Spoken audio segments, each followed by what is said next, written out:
Hello, it's Lucid Dreams coming back with another video to bridge the gap in between the worlds and to raise and elevate the conscious. You watched my last video. We talked about past lives and how they affect your current time frame and how they all run simultaneously.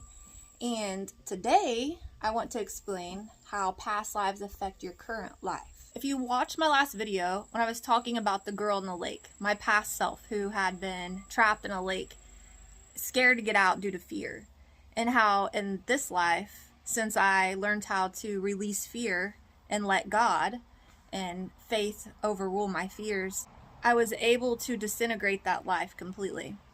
And as I also mentioned, there are many lives still out here simultaneously in space and time.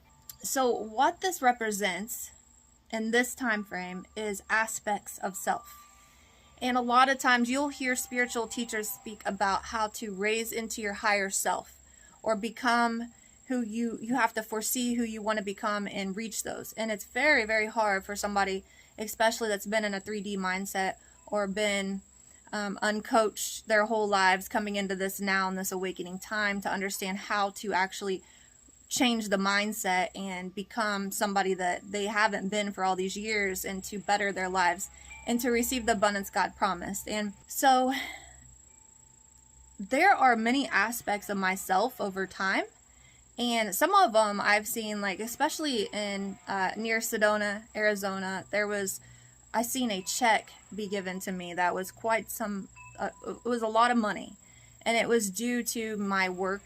I was a past life hypnosis therapist, or a past life regression therapist. I seen my office, I seen how I set it up, I have memories on how to do the techniques that I've never been taught here. And so this was a future life because time was sped up, the year was further out. So how could that, and I'm just using this for an example, there's many of lives that I've had. This one I just know I was very wealthy, and so there's all these aspects of me across time, and that's what we consider them. As setting here now, you can consider these are all aspects of you in time. They're there, okay? And so why isn't the aspect of me that died in the lake there? Is because I released fear. And so I'm not stepping into that life again, okay? I'm not stepping into that aspect of me.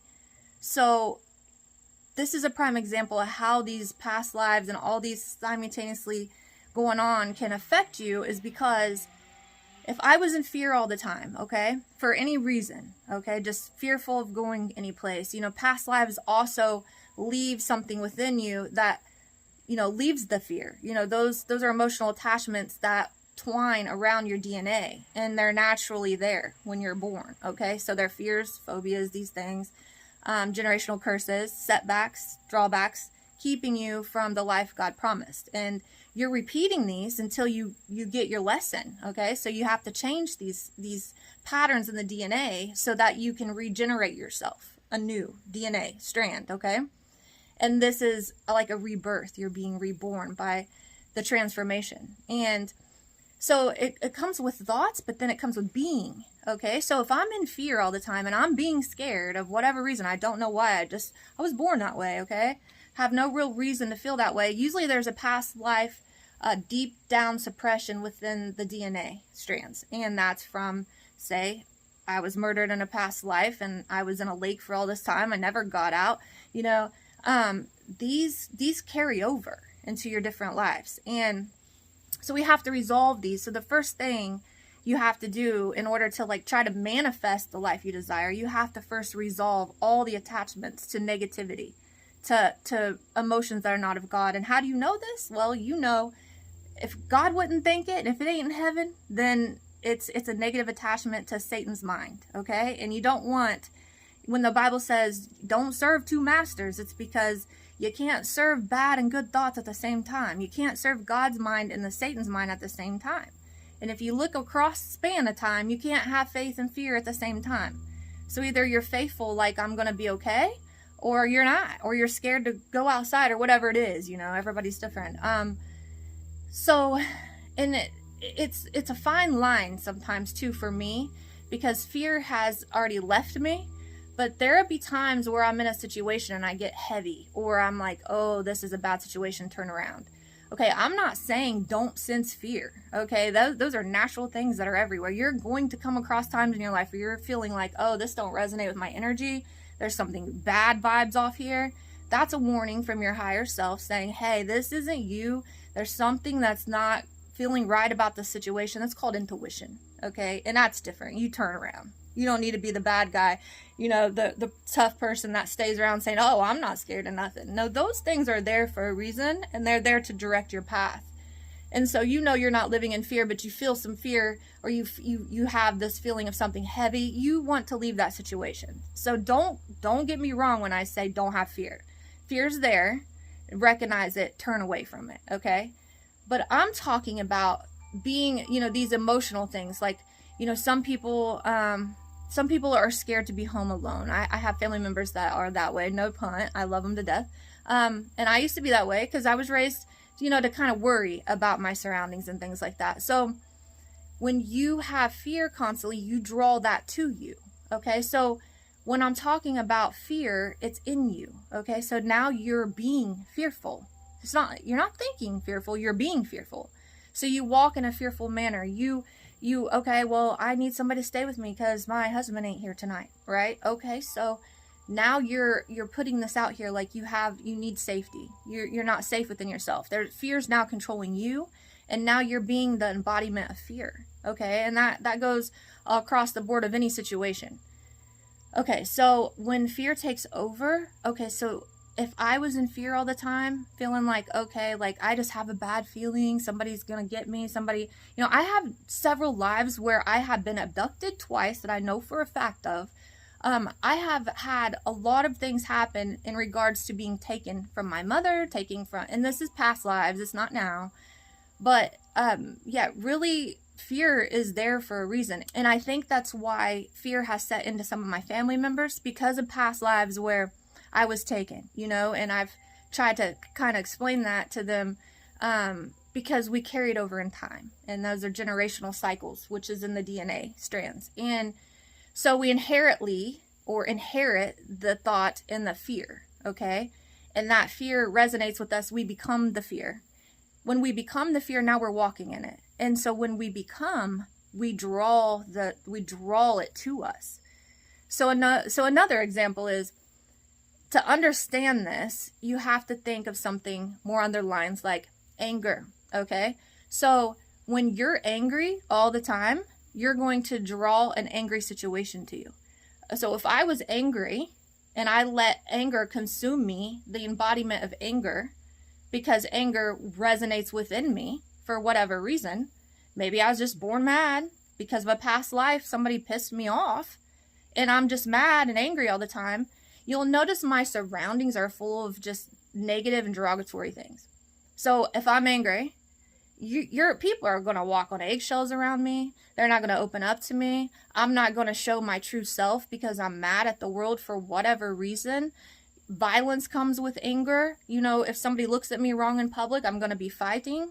And when I fight, I get in trouble, and then I just get more angry. And you know what I'm saying? It's because of the embodiment. It's a downward spiral effect. And it's a degeneration of the DNA.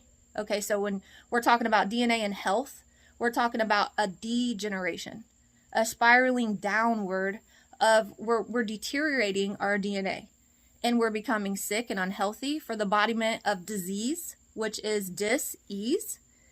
Disease and discomfort of any kind of negativity is going to cause us sickness in the ailments and forms of a physical manifestation, okay? And our bodies suffer.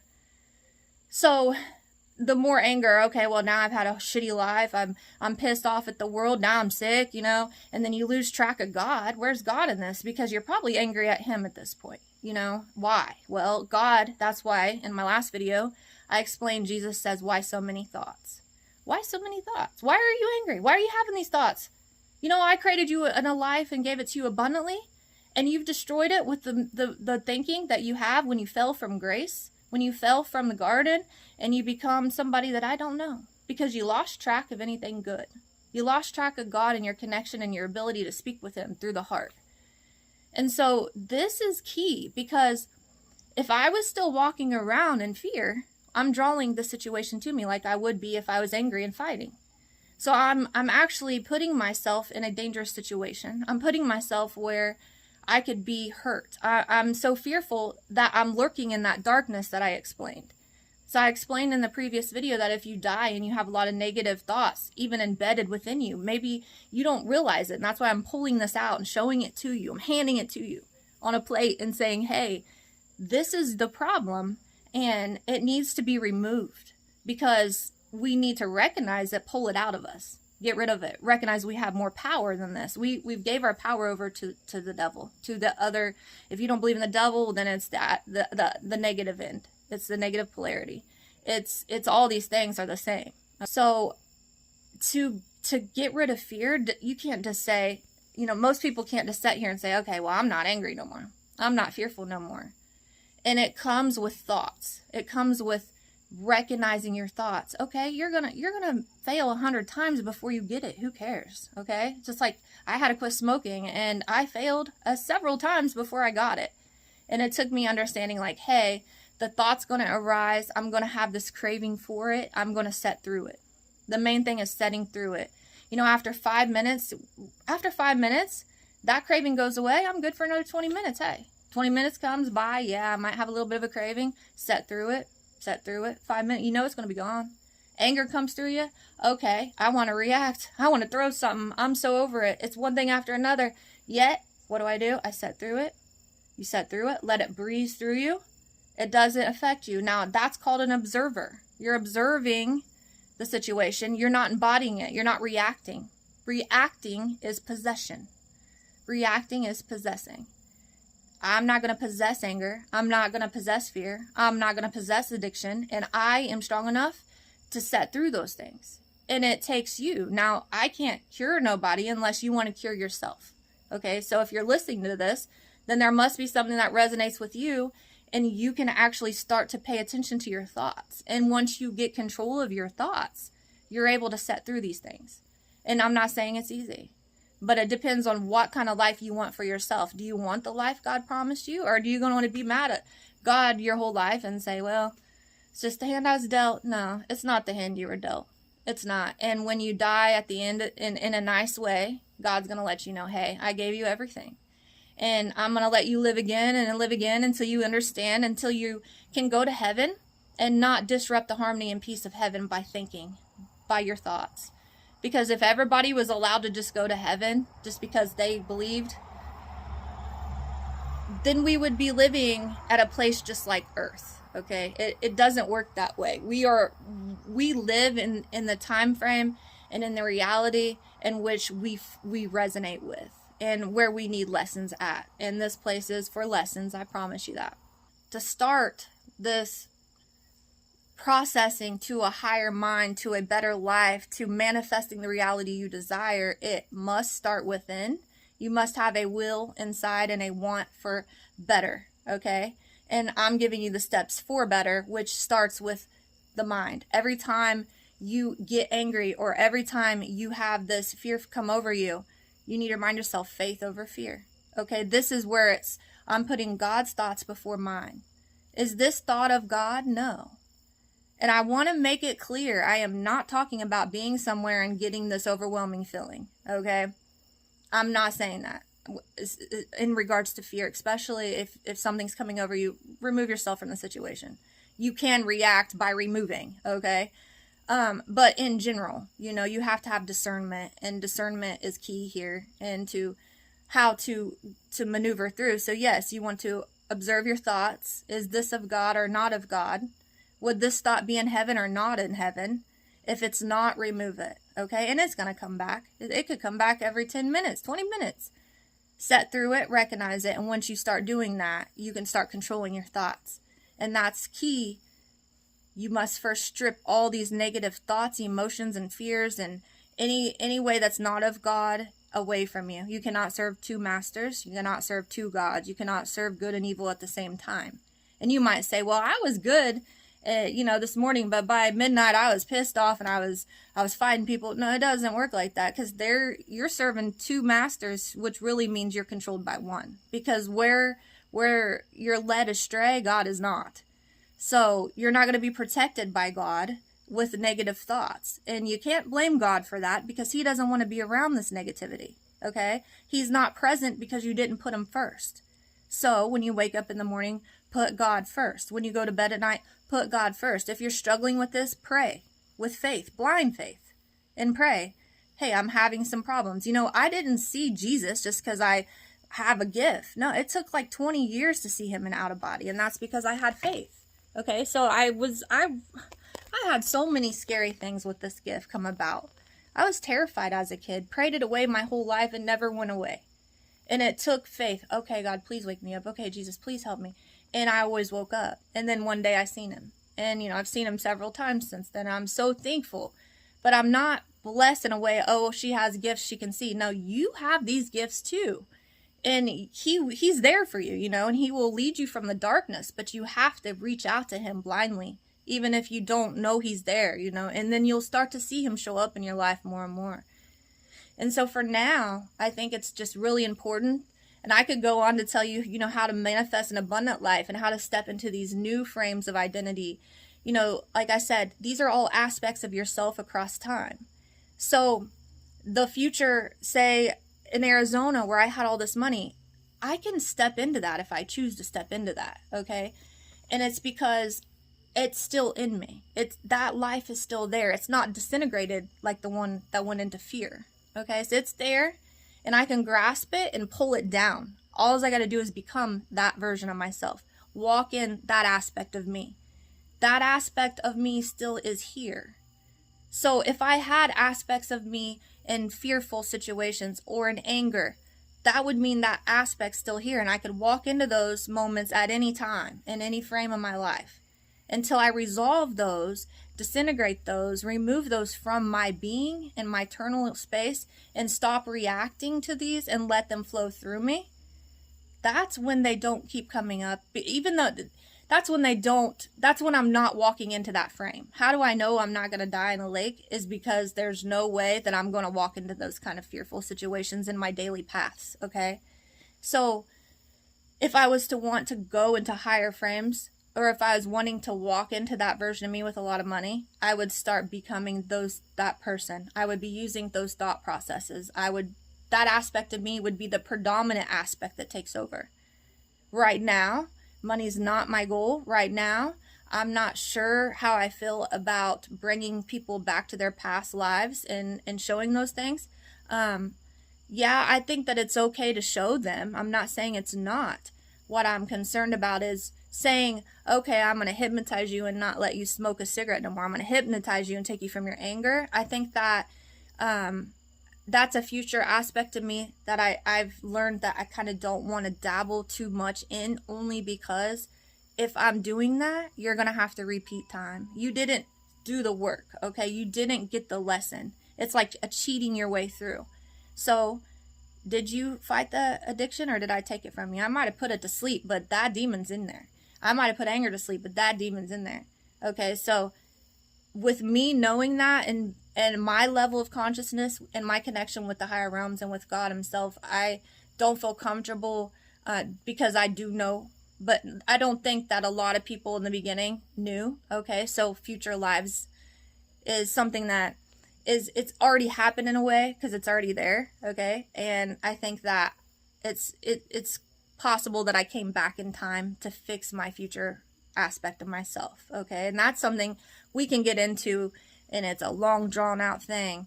It's a lot to learn from somebody that doesn't experience these things naturally. But again, I'm not opposed to hypnosis at all. I think it's a good thing, especially to bring up and surface issues and like maybe a counseling session. Putting things to sleep for these people, I'm not fond of. Don't mean that, you know, I'm judging anybody for what they do. I just feel in my heart that's not the way I want to go. So why am I not being that person, that aspect of me? Because there's some resistance within me. There's some resistance right now. I don't feel comfortable with it. Doesn't mean that I could feel comfortable with it later. It doesn't mean that I won't step into that version. So there's many versions across the board of me and many aspects of me. And so you have to embody the main frame. You have to embody the higher self. You have to embody what you project out to be. Okay, whatever that is, you can walk into that because it's there in time anyway. It's a part of you. So the embodiment means you have to start letting go and resolving these things that are binding you to time, both here and in the afterlife. Being bound to time means you're not expanding upward in time, both here in your life or on the other side in the afterlife. Okay, so whatever you are is what you're going to see more of. And like I said, it could be very scary in the afterlife if you don't resolve these issues now. And so for this week, or for the remainder of the day, just try to focus on, okay, is this thought of God? Pull these things out that are not of God, remove them, and walk into your true being, your true nature. Okay, and it's not easy, but pat yourself on the back, because it gets easier and easier until one day you'll be able to set through anger and not react. You'll be going in public and not getting mad because somebody cut you off. You're going to start being able to produce the life you want, enjoy a new healthy cycle of the DNA strand so that you can better your experiences in life, so you can enjoy health and vitality, so that you can start manifesting the life you want and desire and walk into that version of you, because you'll never walk into it with all these past thoughts, past life regression, with these emotional attachments that bind you to time. So yeah, stay tuned. I'll be back with more. Like and subscribe. Lucid Dreams. There was something so pleasant about that place. Even your emotions had an echo. So much space.